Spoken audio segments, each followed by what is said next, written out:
GLD.com.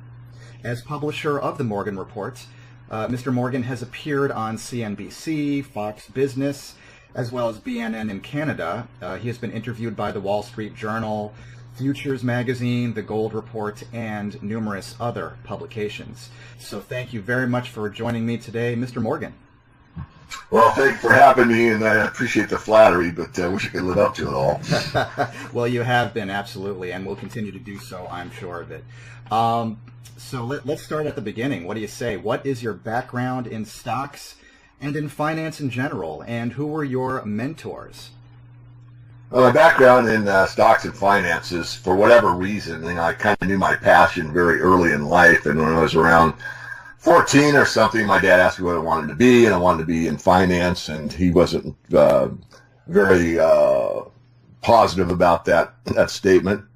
But I pressed on, and by the time I was 16, I was nagging him enough where I was got this little form that he sent for called the Uniform Gift of Minors Act, which allows you to trade stocks at an age under 18, which is a legal age to contract. So I was trading, not a lot, but some, getting the stock market, evaluating stocks, investments when I was 16.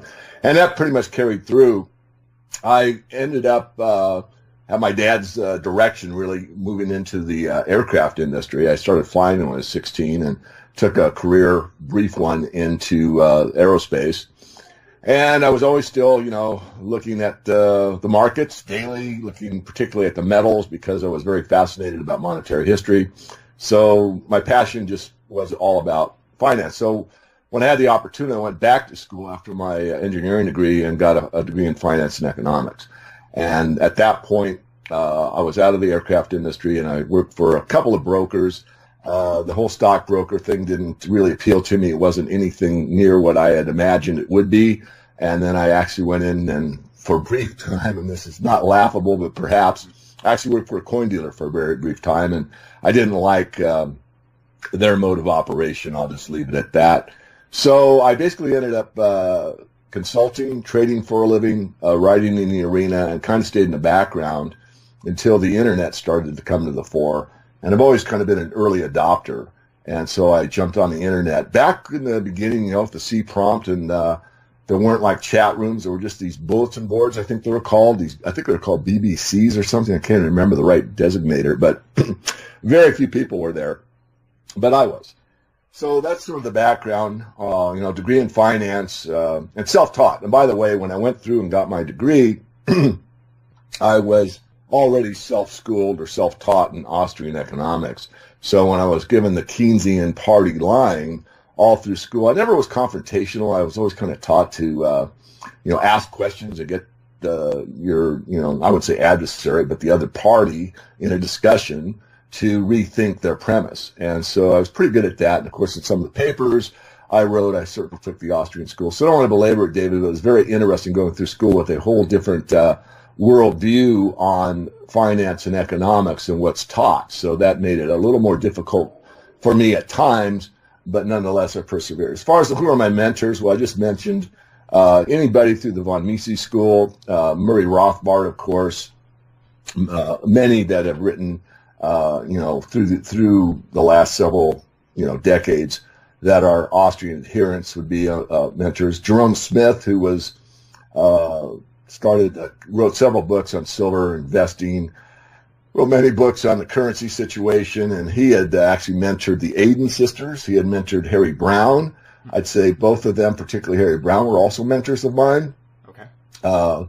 And of course, books that I would consider mentors in quotation marks. I mean, security analysis, economics in one lesson. I mean, there's a lot of things out there that I have used. But as far as people I actually got to sit next to, have dinner with, et cetera, it would be Harry Brown, Lou Rockwell, a lot of that. So I think that gives you a pretty good idea that, and I'm open-minded. I just think I'll add on, David, that I look at the broad spectrum. I don't just look at the Austrian school or look through that lens always. I look at a lot of stuff from the left. Excuse me. I look at a lot of stuff from the left, believe it or not. And to see what they're thinking and why, I think the left is pretty compassionate for the most part. There's certainly those that are, that labeled left that are violent, but there's people on the right that are violent. I mean, I'm not trying to classify, Sure. in a general way. I mean, we all have our flaws. Let's face it, we're all human. But I do try to get outside of my box constantly. And as Ayn Rand said, and she would be a mentor as well, is that, check your paradigms, and if I'm wrong or I learn something new, I certainly like to incorporate it. And that's certainly been the case in the silver market for me. Absolutely. And, just like you're giving credit to your mentors, now I find that you're mentoring many people in regards to commodities, finance in general. And so I believe you are passing on that legacy, which I think is fantastic. You're known specifically, or among other things, you're known for your expertise in commodities such as silver. You mentioned in a popular article entitled 2017, a sterling year for silver, with a question mark at the end, that the so-called prophets out there are predicting that silver will eventually reach $100 or $1,000 or even $10,000 an ounce. What would be your response to these seemingly bold predictions? Well, David, as you know, my thinking is my thinking. What do I mean? I think one of the best blessings I've actually ever had in life to live my passion was to go through engineering school first.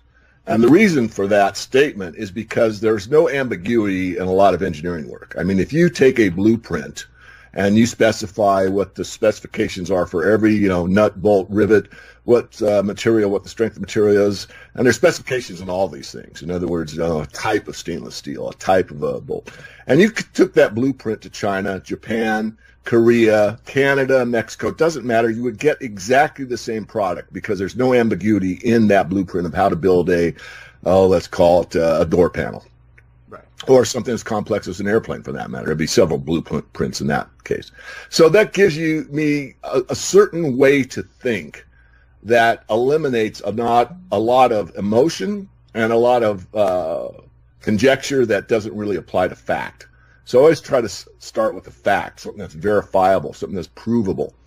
And that has helped my economic thinking greatly. Now, the Austrian school is pretty much fact-based, but you cannot predict human behavior 100% of the time. There's many programs out there that are very good that predict human behavior 90% of the time or 95% of the time.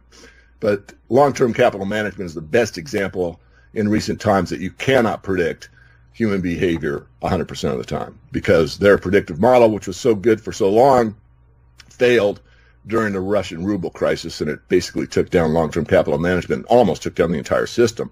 So coming back to your question, what do I think about these predictions of 100,000 and 10,000 an ounce silver? The fact is that in a non-backed currency system where there is no anchor to the currency, a hyperinflation is a possibility, and the number when you divide by zero could go to anything in the numerator. So you could have 10,000. I've argued time and time again that will not be the case in this market, in the current system, because in advanced capital markets, where you have a bond market, the bonds are a governing principle or a counterbalance to a hyperinflationary environment, which means that as the distrust of the currency increases, the natural effect is that the interest rates of the bonds will go up and the price of the bonds will go down. So that is highly deflationary. If you took basically, let's just do a thought experiment and do something extreme so we can think at the extremes and ready to come back to something more reasonable. But if you cut the bond price in half for the U.S. bond market across the board from the 30, the 10-year, the 2-year, and the T-bill, you would devastate the amount of credit out there in the system. And that would be highly deflationary, not inflationary. So, again, I doubt you're going to see, $10,000 an ounce silver. You can't rule it out, but what you have to think about, or at least my argument is strong, that in an advanced capital market, if the bond market blows up, and I believe unfortunately that it will, and if it does, what are the consequences and where will these prices go? I don't know. I mean, certainly I don't rule out $100 silver. I put that in, my first book. I wouldn't even rule out, 200 or 300. I mean, I think it's possible. But it's not so much the paper price, and that's another thing to really, really think about. What you really want to see is what's the value. What does 1 ounce of silver buy? Does 1 ounce of silver buy, a tank of gas? Does 1 ounce of silver buy a night at a 5-star hotel? Does a 1 ounce silver buy a hotel? I mean, let's be extreme. Right. And that's what you really want to look at. The number of paper dollars that a piece of silver is worth at any given time has to be quantified in the context of what is the paper paradigm at that point in time. $600 silver is meaningless if a pack of gum is $100, if you follow what I'm saying. So we have to really use our heads about that question. Absolutely. Okay, so right now, yeah, you got silver at $17.36 an ounce. So yeah, $10,000 silver. I'm gathering possible because anything's possible, but don't count on it this year. 10,000. Yeah, but I totally see what you're saying, and I'm prepared for anything. One way that I'm getting prepared is by checking out your website, themorganreport.com. I'm looking at it right now. It says in big letters at the top, is there a silver shortage? And it looks like you've got a free special webinar. You've got all kinds of cool stuff on here. What can you tell, and I'm going to put a link to that up on the video and in the description. What can you tell people about the Morgan Report and the services that you offer? Well, the first thing I've done from the beginning is, done a great deal of work writing videos, webinars for free for the public to basically do an educational series. Mike Maloney and I are pretty good friends, and Mike has done probably an order of magnitude better than me with his Secrets of Money series that he's put on the internet. I mean, he's got, I think, in the millions of views. But this is something that I do and I continue to do, and it costs me, but it's worth it in time and money. And one of them is that free list that you're alluding to. So just go to themorganreport.com and go to the right-hand side. All we need is a first name and an email. We have to verify the email, and then you're on our free e-letter list. So that's basically just for education purposes. And we do make offers through that list at a time, coin dealers, books, other newsletters, different things that some people are interested in, some aren't. The paid services are basically a premium service where you get a monthly newsletter with updates, and then you get the ability to write us 2 questions per month that you're guaranteed an answer. And then I do videos on my trades or thoughts on the market, and those are usually 2 or 3 times per month. And a lot of times, depending where the markets are, I'll go to the commitment of traders. I'll explain the commitment of trader activity, and we look at the stock charts, the bond market, the dollar, gold. Usually don't spend much time in the ags, but they basically get to look over my shoulder while I'm narrating the video. So that's the premium service. The mastermind is one step up from there, and this is where we do interviews with people that are pretty renowned in the industry, like the Eric Sprotts, the John Embrys, those type of people. And the advantage for being on the mastermind is you actually get to participate on the calls. So you can directly interface with one of these people that you might hear on an interview like yours, but you really don't get to interface with them directly. And the other thing is sometimes we see an early opportunity, usually in a resource sector, that might be something that's too risky for our general readership, but people at that level that understand risk and are high net worth can afford to take a shot at it early on. And once in a while, there's even a financing opportunity, which of course has strict regulatory requirements in the SEC, which we're well aware of and make those facts known. But so it's not a private placement service. Those do become available from time to time, but it's not the primary purpose. The primary purpose is for the group, the mastermind group, to interface together and with yours truly and kind of steer the boat as far as who they want to see interviewed, what kind of questions they want to have answered, and what's the most important ideas to be pursued at any given time. Yeah, I think that's great. So people who they're actually able to connect with you. You're not just sending a product to them and you're not hands off. It sounds like you're very hands on and you really interact with people. I think it's fantastic because they really have an opportunity to tap into your insight and your years and years of knowledge in this area. That's fantastic. So let's get to the $1 million question, shall we? We've got what many people think is an overvalued or at least rich valuations in the market. You got the S&Ps at right now 2370, the Dow heading toward 21,000, the Nasdaq heading toward 5,900 thereabouts. Where do you think the markets are headed? Well, I think in a longer term, it's a fairly easy call. I think that the stock market is going lower, and I think the metals are going higher.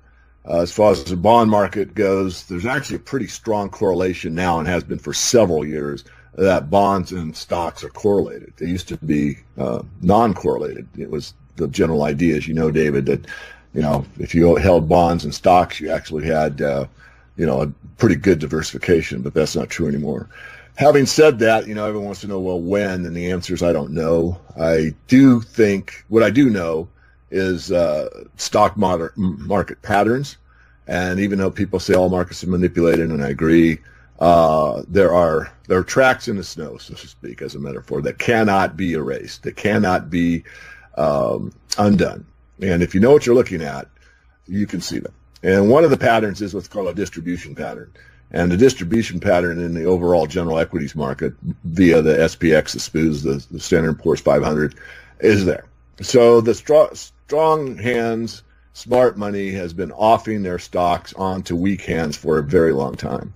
So once that's accomplished, and it takes a long time because they have a big position, as you well know, David, and listeners, you can't just dump it all in the market. You drive the price down to nothing. So you just have to distribute it over time, sell a little bit more, sell a little bit more, and just kind of feed it into the market. It's the same way on the other side. When you want to make a stock go up, you accumulate it over time. If you buy it all at once, you're going to move the stock up rapidly, but you don't want to do that. You want to buy it low, so you accumulate. So you distribute it over time. That's been accomplished. It's done. Are there big entities and banks and all this that own massive amounts of stock? And the answer is yes, and I'd say most that are holding them are weak hands, believe it or not.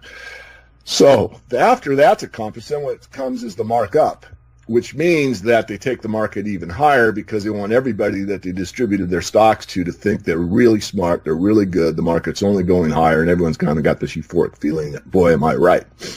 Well, they do that so that they can pick a point at the tippity top to short everybody. So they off their stock at a profit, they put it into weak hands, they mark it up. It doesn't take much volume. They get up there at the top, and then they say, okay, now we're going to short the market and take it down. Now, that's going to take place, in my view, and it's a very strong one. I've said this on more than one interview. Now, is that going to happen after the 15th of March? I don't know. I mean, David Stockman, who I consider to be a very brilliant thinker and a no-nonsense guy, I'd love to have dinner with him sometime. He did a great interview with Greg Hunter on USA Watchdog and talked about the debt ceiling and what the potential repercussions could be, and I wouldn't argue with David Stockman. What I am saying is that, it could be a ho-hum as well. I don't know. The idea, though, is that I think sometime this year, I don't think we can go through the whole year without some kind of stock market correction. But as far as a big correction is concerned, that may not take place for a while. We do have this kind of Trump euphoria that seems to be gaining momentum. So I'm going to leave it at that. But generally, gold is the most negatively correlated asset to the stock market. Silver is 85% correlated with gold, so they're basically in the same bucket. And so you really want a counterbalance to a stock portfolio, which means that all portfolios require physical metals to perform the best at all times, actually. Okay, and that actually answered my next question, yeah. Which my next question would have been, should silver and gold be used as a hedge against this, this possibility of a deep correction, in the coming year or possible crash? And it sounds like the answer would be a resounding yes. And it sounds like pretty much everybody who invests should have at least some silver and or gold. Would you agree with that? Well, absolutely, and it's not me saying it. Of course, I am saying it, but Ibbotson and Associates did a study, and they said basically, depending on the economic conditions, a 15% weighting in physical metal, not mining shares or resource stocks, is appropriate during almost all economic conditions. A study was done at Harvard years ago for portfolio analysis. It put metals into portfolio and had them out of portfolio to determine best performance. It included physical metal. And recently, Jeff Christian of CPM Group, and I know Jeff's probably more controversial than I am, but regardless, I think he does pretty good work most of the time. We certainly don't agree on everything, and we do have a bit of a different worldview. But regardless of that, I respect people for not only their intellect, but what they produce in the marketplace. And I think he produces a pretty good overview of the facts.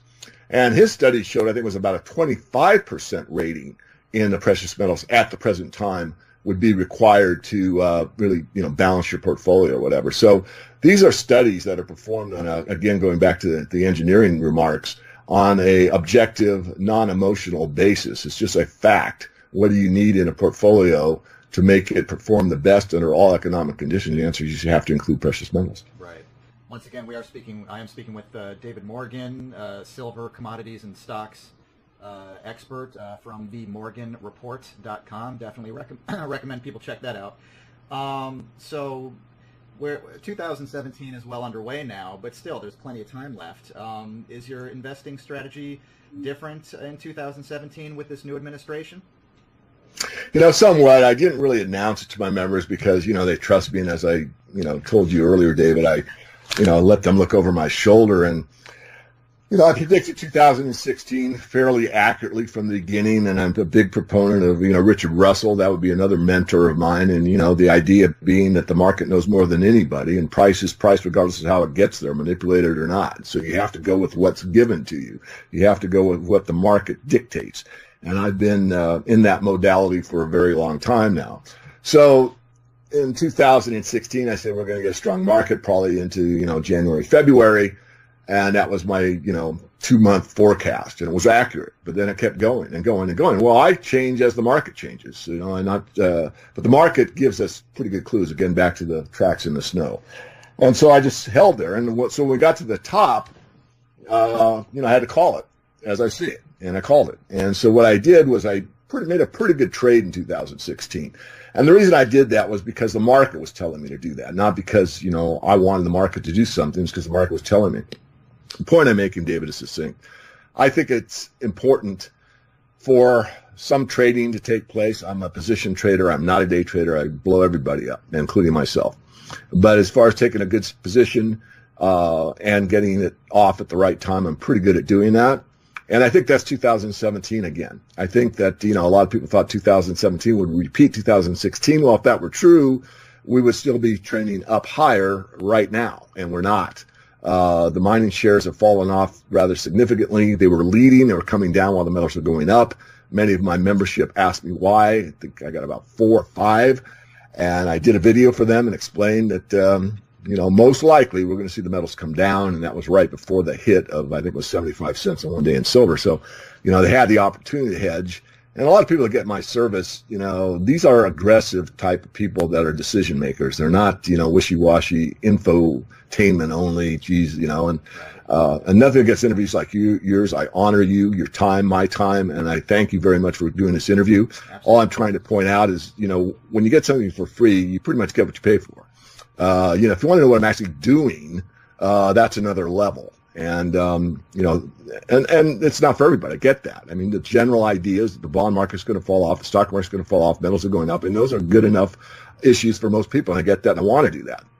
Right. But I also know there's people out there who really want to capitalize on it or have a better, a stronger inclination of what, protecting your capital really means. And those are people that would sign up for a membership. So soft sell perhaps, but that's, I'm pretty passionate about what I do, as you all know. Absolutely. Capital preservation. That's my principle number one. And, that's fantastic. So I'm looking at your website right now, themorganreport.com. There's a fascinating video. It covers so much, but it covers a silver deficit versus silver shortage. I know that's a lot to get into, but should investors be concerned about a silver shortage right now? No, they should. There was a shortage, called a deficit, from 1990 to 2006. We took the bar market, the commercial bar market, 1,000-ounce bar market, from 2 billion ounces down to 500 million. So 1.5 billion ounces were taken off of above-ground inventory, and we're certainly getting in short supply with those numbers. And those are factual. You can back those up with both CPM study and the Silver Institute. So you would think, supply demand, if you had the short supply of silver in 2006, that'd be the high price. But no, from 2006 to present day, we've actually been building inventories, and yet the price peaked 5 years after silver hit the lowest point on above ground supply. So there's not really a direct correlation in the silver market. This has to do with the paper paradigm, among a lot of other things, but primarily the way that the silver price is achieved in the financial markets. So that's an example that, there's not a direct correlation between supply, demand, and the price. Having said that, you will see that the Silver Institute will tell you that there's a silver deficit. And by their definition, it is true. And their definition is that all silver demand is not met by all mining supply. I said mining supply. So by that definition, they are accurate in saying there is a silver deficit or a silver shortage in any given year. You can take it from, 2016, 15, 14, I forget where it began in the most recent studies. However, if you look at total supply, which includes what's recycled every year, and these numbers vary. If you look at the Silver Institute, and I have them right I got them in my head, but not the exact numbers, so people can go in the chat room and beat me up. But the general idea is that Silver Institute somewhere around 165 million ounces to 200 million ounces, somewhere in that range of recycled silver annually, and the CPM group has a bigger number usually. So Silver Institute's like 160 and the CPM is like 185 as an example. The point is that if you add in all of that silver that's recycled, you have a increase in supply. And what we know are the facts. Let's go back to the facts. Let's get very objective about this. So the low in silver inventory was 2006 with roughly 500 million ounces of commercial bars. And now we're back up to about 1 billion ounces of commercial bars. And in the meantime, there's been an explosion in the amount of silver investors on a worldwide basis. And the amount of coinage that was held for investment purposes in 1980 or even in 2000, in the year 2000, 17 years ago, was rather minuscule compared to where it is now. So if you add in coinage, which is very slow to come back to the market, if ever, some always does, but I'm talking, pathetically small amounts, you've got about 1 billion ounces held now in the general populace that own, coins of, 1 or 2 or 3 or a roll or 2, that type of thing, to people that own multiple monster boxes of any variety, not just U.S. mintage, but Canadian mintage, Austrian mintage, Australian mintage, you name it, Chinese mintage. Actually, I have a box of pandas myself, but regardless. So there's a huge amount of silver distributed in what I'll call relatively small quantities of 1 billion ounces, and in the bar market 1 billion ounces. You basically have about 2 billion ounces of investable silver above ground now. So inventory from 2006 till now, the last 10 years, has been increasing, not decreasing. And that's how you tell if there is a deficit or a shortage or not. Now, I have to add on, David, because it's critically important, because a lot of people have only bought into the silver story or bought into silver because it was in a shortage. And if you use that thinking, you would never buy gold. Gold's inventory has been increasing ever since day one, when someone agreed that I'll trade you this little nugget, for that bowl of rice or whatever the first trade happened to be, because gold inventory really doesn't get used up like silver's does. And so the supply of gold continually increases, yet we see the ebb and flow of the price of gold based on basic monetary demand, economic uncertainty, safe haven status, productive capacity, like we saw from the early days where the United Kingdom had the most gold and basically had the means of production or the greatest productive capacity on the globe.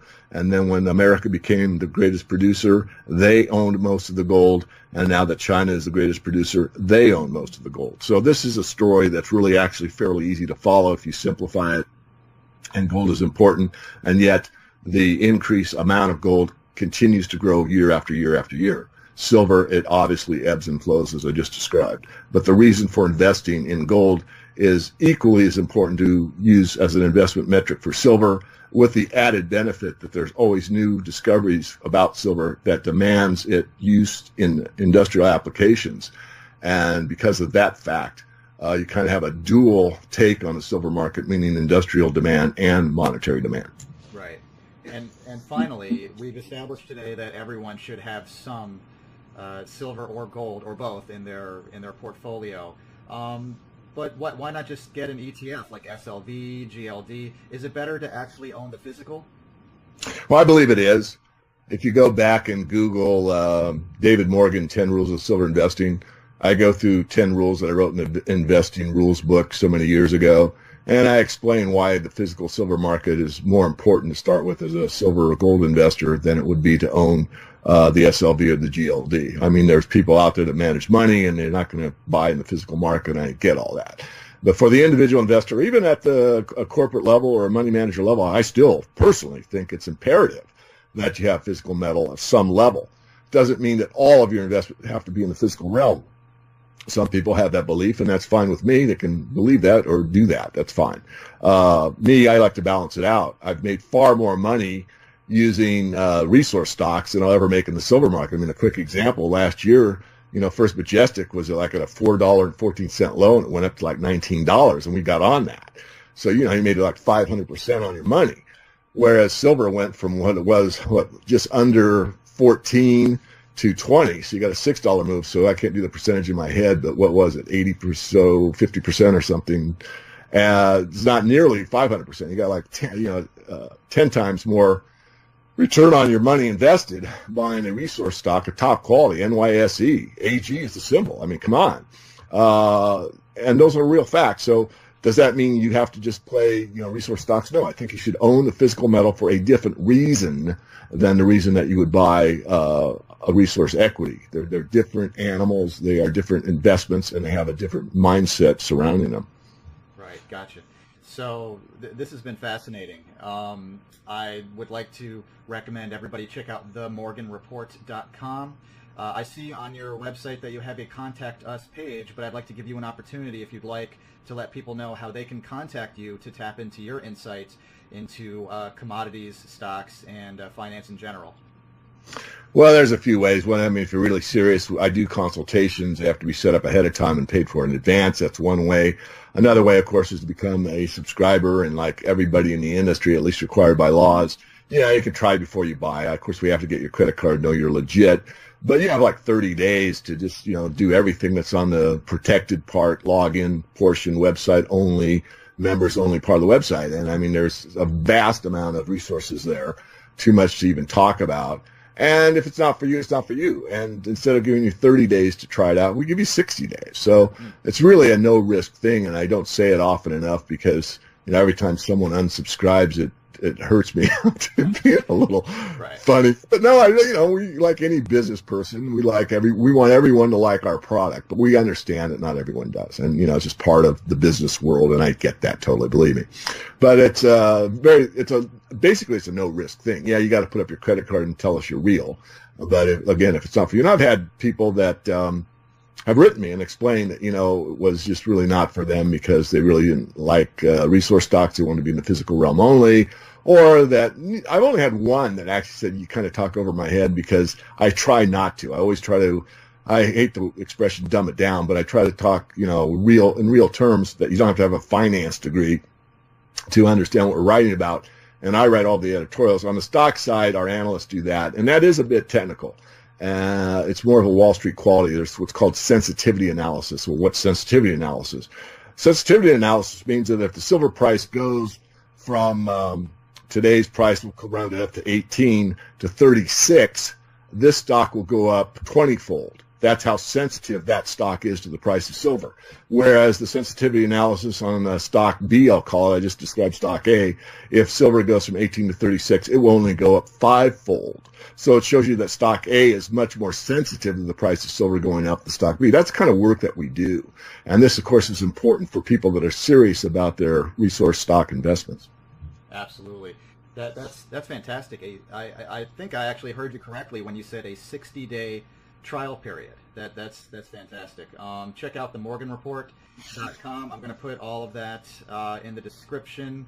Mr. David Morgan, thank you so much. You gave me all I was hoping for and more. Thank you so much for spending some time with me and my audience today. Well, David, thank you so much, and stay young, stay strong, and keep getting the word out. We can change things for the better. I think speaking the truth and being smart about our money are two things that is beholden upon us. You know, we don't need to push it off on somebody else. Take responsibility for yourself, your actions, and I think coming back to that kind of, I'll call it entrepreneurial, American foundational idealism is something that is starting to happen more and more, and I think it's important, and I really appreciate meeting people like you that are, much younger than I, that are carrying the torch and these principles. It's certainly not about